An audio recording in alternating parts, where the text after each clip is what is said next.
Today I will begin working on the Slingerland Radio King replica kit. Here are the 5 shells that I'm going to be using. The first 3 shells are Rogers shells. So these are 5-ply, combination of maple and poplar. And you can see that I've added my own reinforcement hoop on the top. So that is a 16 by 16 Rogers, a 9 by 13 Rogers, a 7 by 14 Rogers. This floor tom is a 16 by 18 floor tom. That is a 14 by 24 Slingerland bass drum. It is not from the same era at all, in that it is a 70s, and you can see that the edges are very fat and wide. It is a very thick 6-ply, but the interior plies a combination of maple and gum. Gum is a very strong hardwood, and I don't mind gum being on the inside of any of these. It was very common. Slingerland, Sawyer, and Ludwig started using gum in the 1970s. It was very common. The inside of this drum I'll have to add re-rings. This is not for structural, this is for sound. There's no way that the structure of this bass drum needs reinforcement hoops, but the sound of the Slingerland Radio Kings needs a wide, fat bearing edge, and I'm going to add reinforcement hoops to this Gretsch 18-inch floor tom, as we all have the re-rings on the other 3. For those of you that believe each one of these holes has to be filled with maple doweling, I'm telling you that it's not necessary. I do use maple doweling to fill very large holes, but I don't use it on these small lug holes. It really is not required. I also will make sure that I do not use these holes again. I will move the new lug hole over. This is LePage wood filler. It is actually pieces of wood and glue combined together. It works very, very well. The only thing is I think that you should use a fresh can of wood filler. Never use stuff that's old. It's the same with the glue that I'm going to be using for the wrap. Never use anything that's old or dried. After I fill these holes today, I'm going to be waiting 24 hours.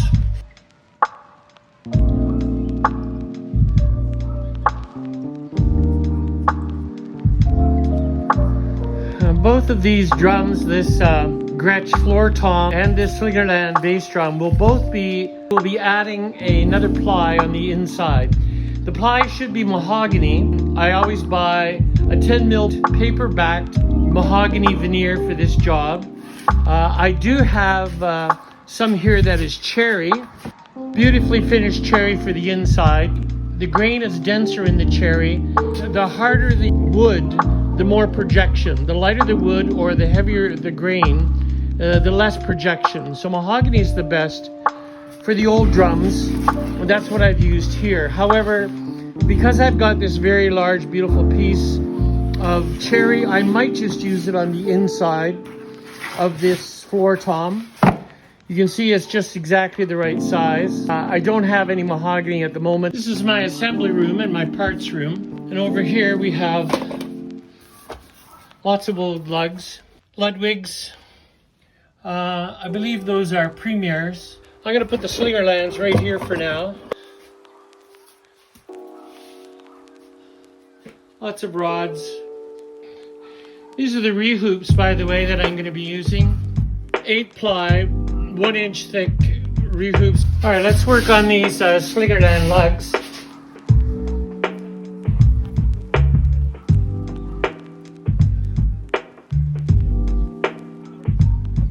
This was actually a marching bass drum, very heavy, and I feel very sorry for the kid that had to carry this.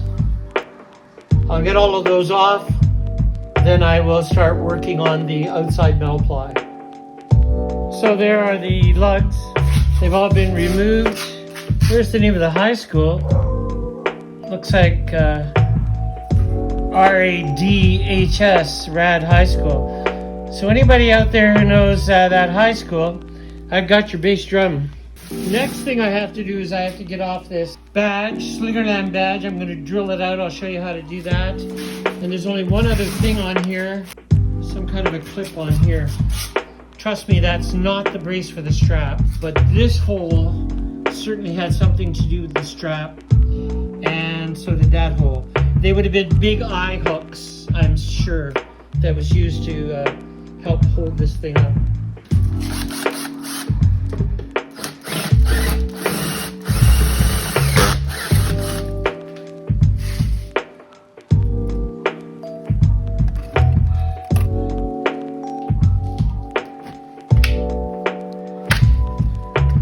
See that this is actually metal. It's very stiff, very hard. This would be heavy-duty contact cement. So it's going to take a bit of work to get this off. I'm going to use a hair blower to heat this up and pry it off.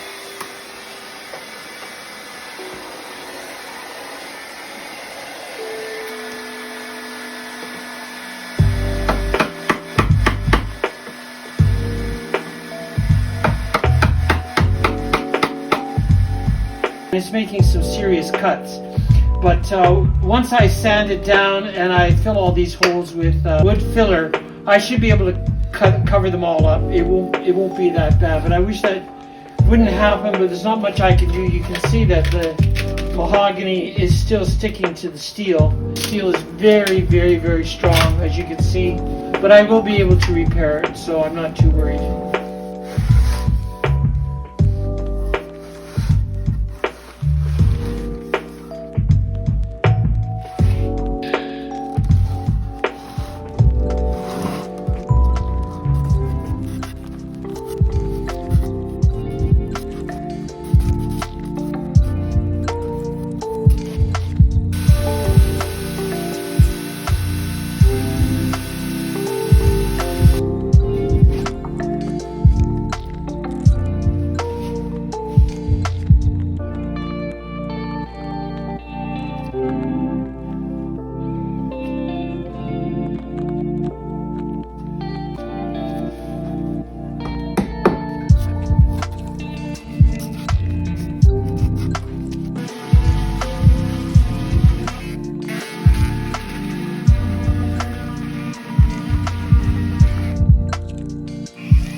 $150 on this right now. I'll work my way to 400. And this is after I've used the 150. And you can see there's a few marks. I'm going to just go over those a little bit again. This was the original air hole. It's very flat. I might just add a little bit more filler in a few of the very small holes before I do a final sanding.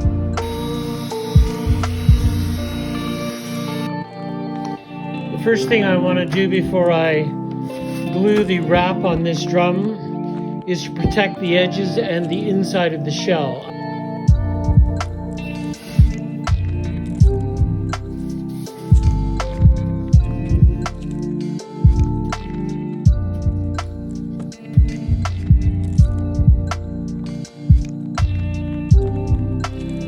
So I have added masking tape to the hoops, to the rims, and as you can see, I've put paper on the inside. The inside of this drum is finished. I want no extra glue dripping so that I have to deal with it. So this drum is just about ready to go with the plastic wrap.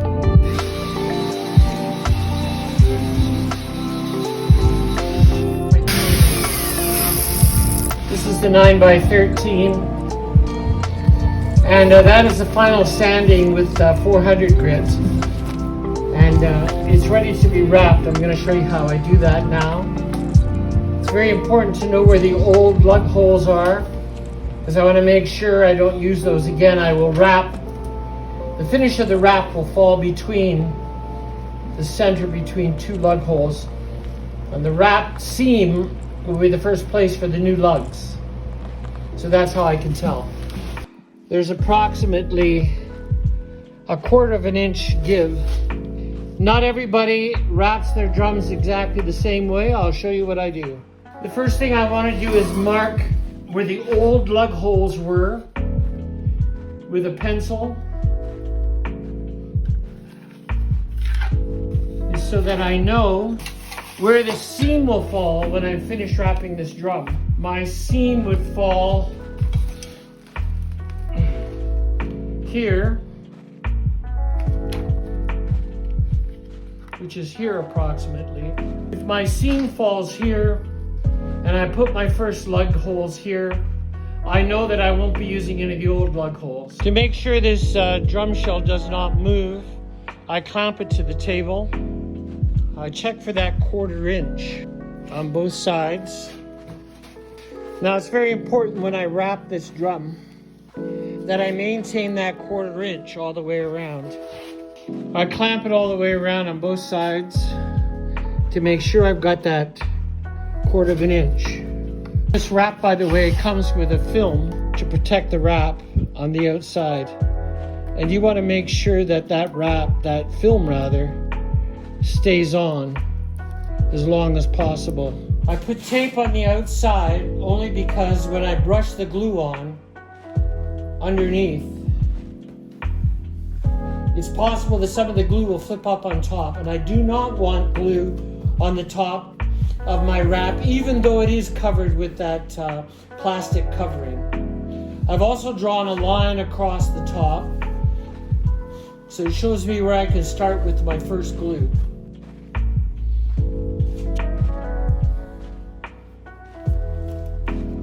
So the amount of glue that I'm using here is only about 2 inches. I am not wrapping the entire drum all at once. I don't do that. I do a section at a time. I will let that dry for 30 minutes.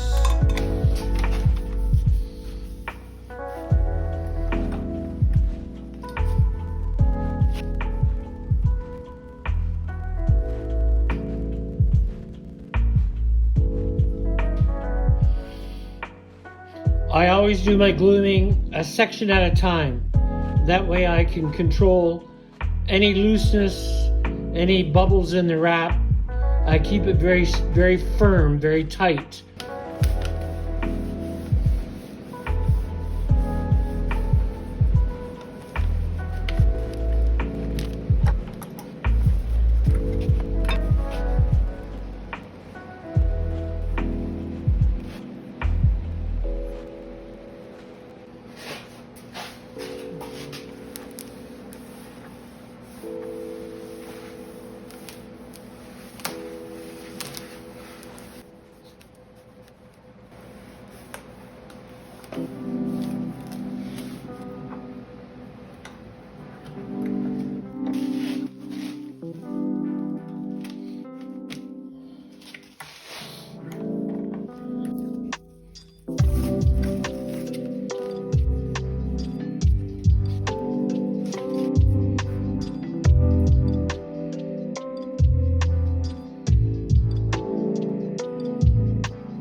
There are the old holes for the old lugs.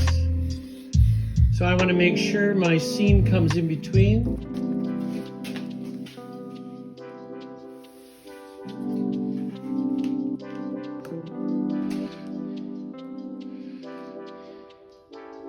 Just before we go too much farther, I want to make sure we get the right name of this wrap. This is Antique White Pearl from Precision Drum, made by Delmar. Not vintage, it's called Antique, and it has the yellowed surface. This kit is wrapped in vintage white marine pearl, and I hope you can see the difference. It almost has a blue tinge to it.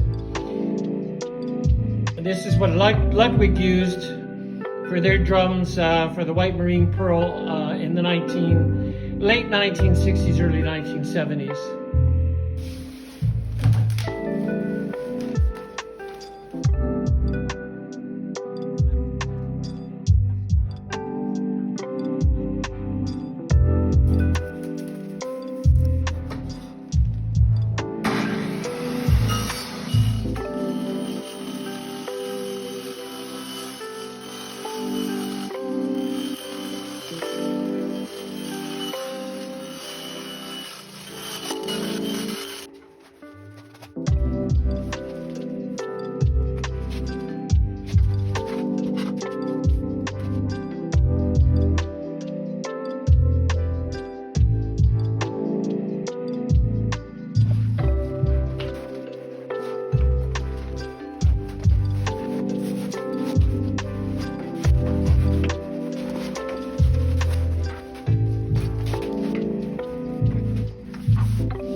Bass drum is finishing up now. I've got just one last section to go. So I've started the 18-inch floor tom, which is the Gretsch Catalina. Have flattened down the edges. You can see this bearing edge is nice and flat. Don't forget I'm going to be adding another re-ring on the inside, and I want those two sides to be nice and flat when they go together, so then I can round them off afterwards. I still haven't decided what to do with this wrap yet, but I may just go right over top of it. It's very, very, very thin and very difficult to get off. I would end up scratching the shell, I think, too much, so I think I may leave that. After I get these two drums done on the inside, I still have this 16-inch Rogers floor tom to go. On the outside, I want to sand that all down. There's the snare drum pretty well ready to go. I've been flattening out the edges. All of those aficionados who love the sharp edge on a Rogers shell, I'm sorry to say I have to take all those down and flatten those edges right down flat. Smooth them out as best I can and then round them out for a Slingerland sound.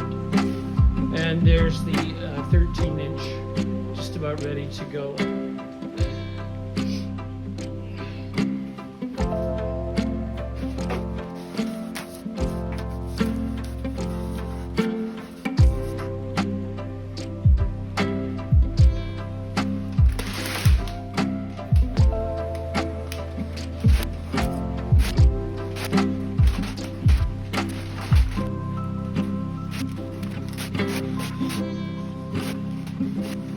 This is the Gretsch 18-inch floor tom. The inside has now been finished with a thin veneer sheet of cherry, and I have leveled out the edges.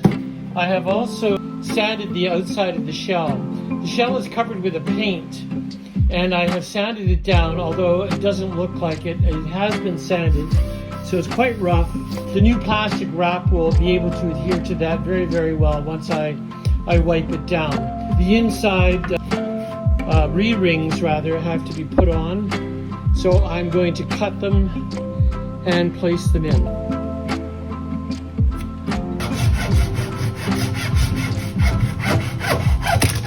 These are 8-ply re-rings from Precision Drum, and we just have to overlap them, find the place to cut.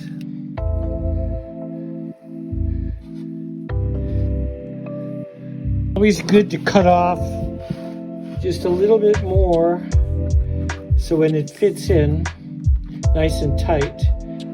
I take the inside just underneath the lip of the re-ring, as I don't want any glue to squeeze out and touch that inside ply.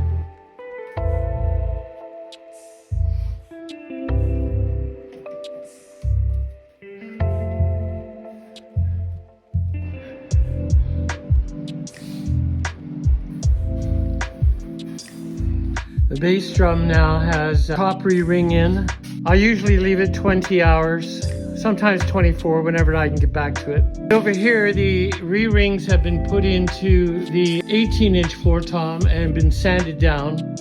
I have a flat glass surface here to check how flat those re-rings are. And this one is very, very flat, very stable. I have sandpaper on the top here so I can level it out if it needs it. Right now the profile is not exactly what I want on this drum, but it's still a bit too flat on the top, so I'm going to have to cut the inside of that re-ring and shave it down just a little bit more.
Always do the first one on the seam to make sure that the seam is covered. I've had to countersink underneath the rehoop just a bit in order to make that fit flush. I could have dropped it down a little bit more, but that would have meant that the lugs would have met closer in the middle. They'd almost be touching, so I want them separated more by at least an inch or more. There's the first set lined up. First one nice and straight on the seam.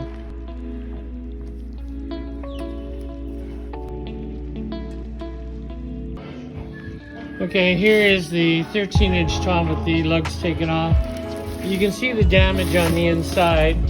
This is not the way I want to make this drum kit. This is really unacceptable. I don't know what I was thinking. I thought it would work. I've seen it done before. I have never cut into the re-rings before like this.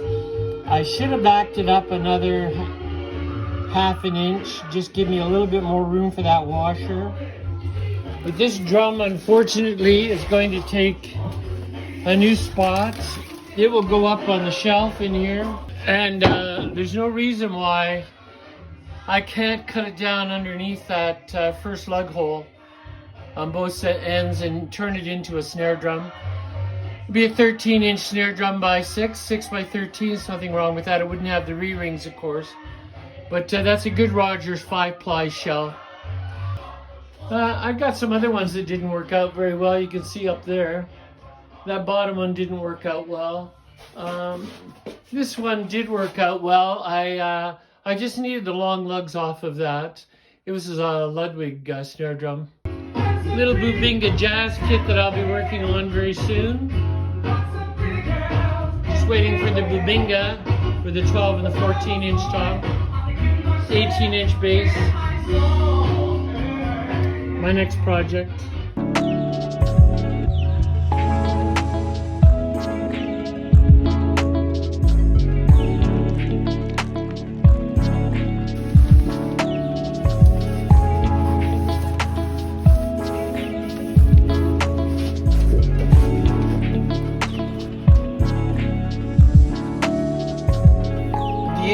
with a large drum in the wrap is that you're going to have two pieces of wrap, and the overlap is going to be more that's needed. So the idea is to cut off the excess piece at the point where the lugs will be.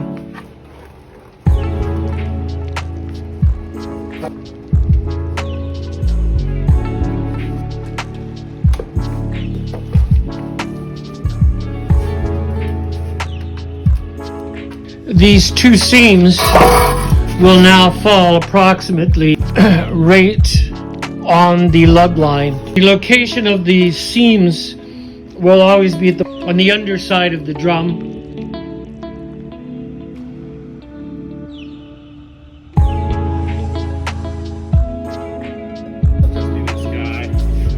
Wow, that looks great. Excellent. Okay, so you can cut that to 21 inches.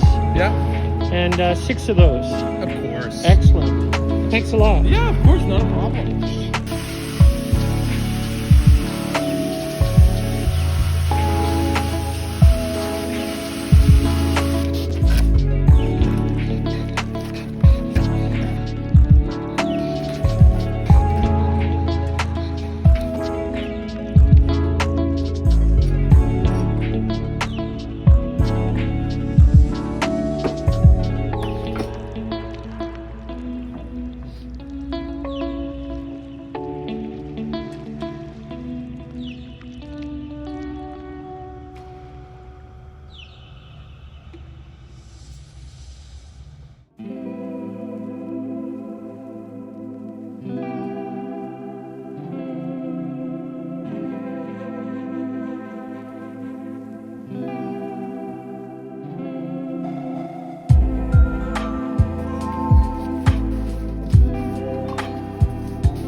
I have peeled back the plastic covering. I have located the spot where the wrap must meet. So I'm going to glue a starter piece under here. It's a very old screwdriver. It's my grandfather's screwdriver, actually. At the end of it was bitten off by a dog a few years ago. Quite a few years ago, but it's now used for stirring glue. I don't think my grandpa would mind, but there you go.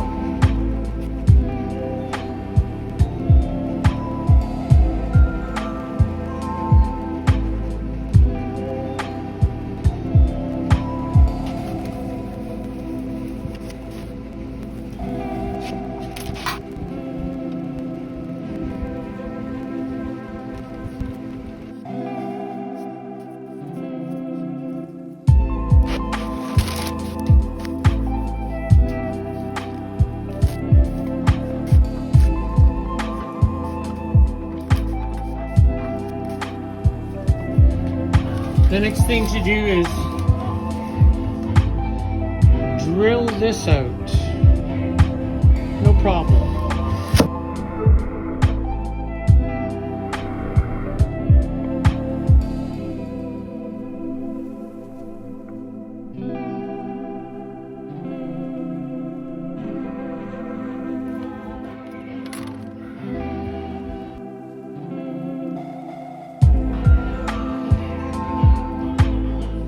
See if I can't lift this off with a little bit of heat and a little bit of elbow grease. I think I have an extra piece of wrap. Let's have a look.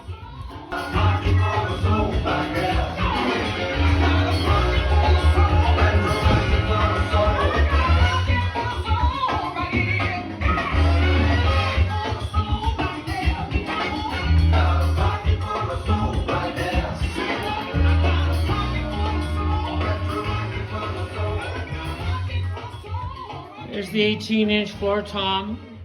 There's the snare drum, and back here is the bass, all ready to go. Here's a little piece of extra wrap.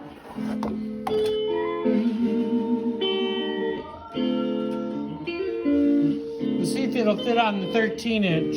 Here's an example of the Bubinga. Beautiful wood. There's definitely enough wrap. And I won't touch those re-rings.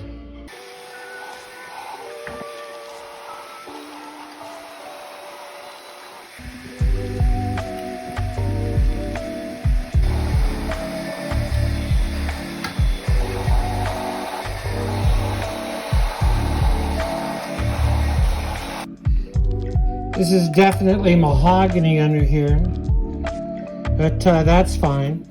I just have to be careful that I don't scratch it up too much with my knife taking it off. But the heat seems to be lifting it off now pretty good. Niles and Slingerland and Niles, and I think it's probably a 70s drum. And it's probably mahogany, poplar, maple.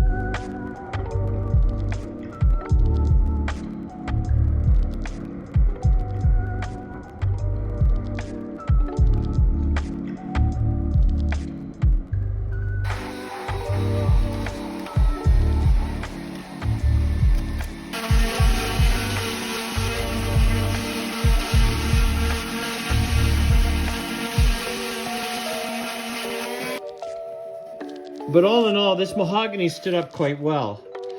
This is going to help smooth it out. I don't want to put another ply of mahogany on top before I add the plastic wrap. Otherwise, this is going to be fine. This has only had one sanding, and you can see it's quite rough right there. I'm going to be filling that in and smoothing that out with the next sanding.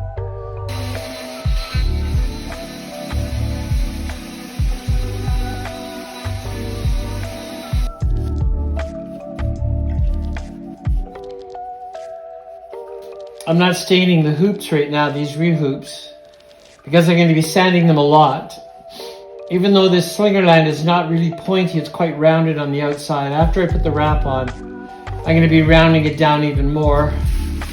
So there's no use putting this Varathane on here because I'm going to be sanding it down again. If it's too much Varathane on the inside of these drums, the drums will sing too much. The vibration of the shell will be reduced if it's covered in a heavy coat of Varathane. So in order to make them more resonant, you want less Varathane. Open grain, open mahogany grain is the best for dampening. And I didn't do that with this, but that's all right.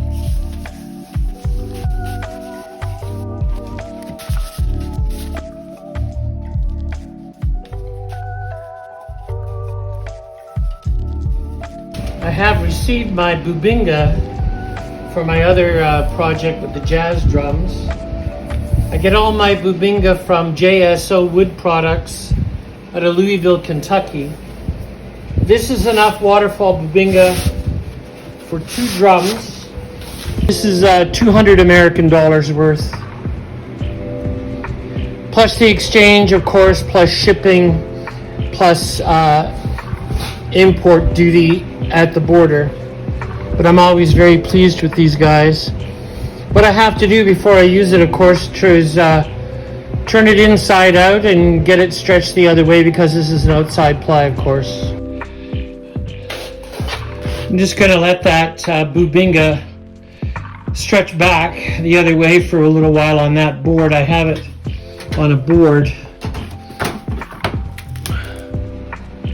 These are the heads I'm going to be using, which is a fiber skin, Remo fiber skin, and the single flange hoops. So this is the location. Actually, that's just a little bit high. That's 1.5 inches from the edge of the drum.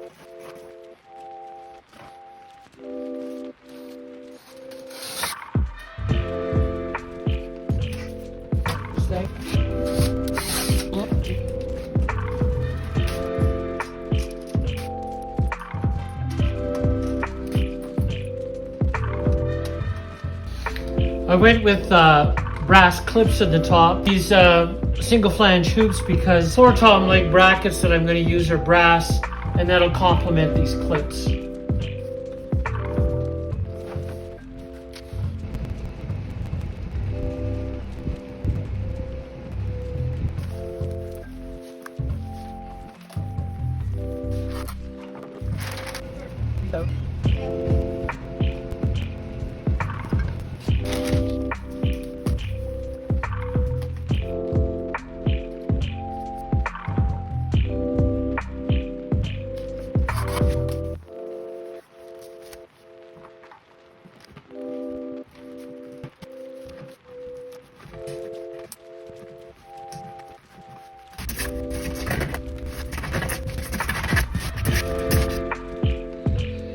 Just want to make sure you see the difference between these lugs. World Max makes them, indeed. A Drum Factory has them, and Slingerland has all these replicas. And of course, you can get real Slingerland lugs too. If you get the lug that looks like this, where the swivel nut is right up at the end, this is a bass drum lug, because you can see that the swivel nut is far from the head or the side of the shell. And this allows for the T-rod to be up and over the hoop. And these ones do not have the spring. This is a World Max lug. It is a Slingerland replica, made in Taiwan, I'm sure. This is not a bass drum lug. It does have the spring. So this is a Drum Factory. So that is not, the one on the right is not a bass drum lug, that's a tom lug.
This is the 18-inch floor tom that's finished now.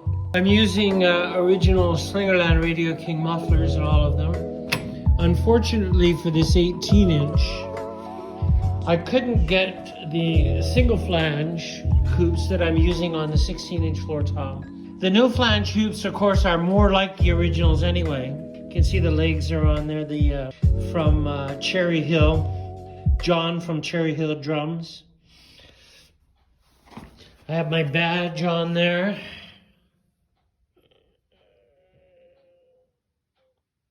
Air vent grommet is brass to match the clips on the hoops.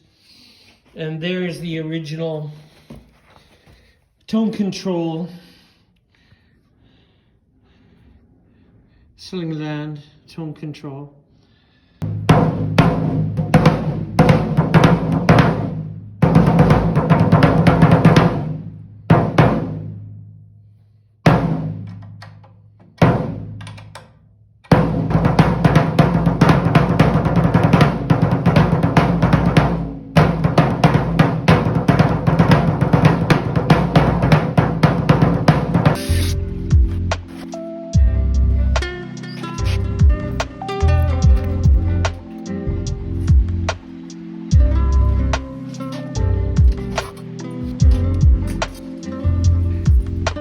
I've got all the lugs on. Just have to get the spurs on and the heads.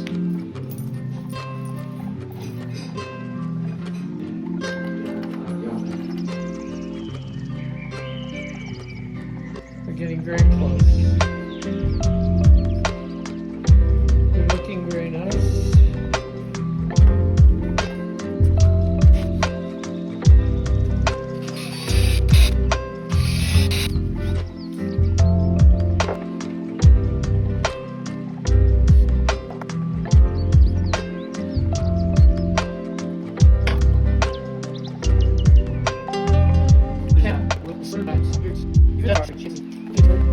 It's fine, that's going to work very well. Now this leg can be moved in or can be moved out to raise it up or down, just like this is in fact a Ludwig gullwing. It's a Ludwig piece.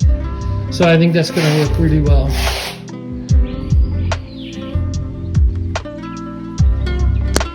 Here's the final kit now. It's completely finished. And I think I accomplished what I set out to do. It definitely is a stylized Slingerland Radio King kit. The hoops, the wooden hoops, are done in Sequoia red, which was a choice that I made at the end. I just said add some flair, I think. The finish is an antique white, pearl, and I did change the heads. Instead of putting on the fiber skin heads, I decided to go with a single ply coated ambassador. The fiber skins were just a little bit too boxy. They gave a flat resonance, and the single ply ambassadors bring the tone alive. It's a very throaty, full sounding tone. It's the kind of quality that I was going for. And all in all, this has been an excellent project for me, taking all the odd shells and putting them together to come up with this great Slingerland kit that's reminiscent of the great kits from the big band era of the 30s and 40s.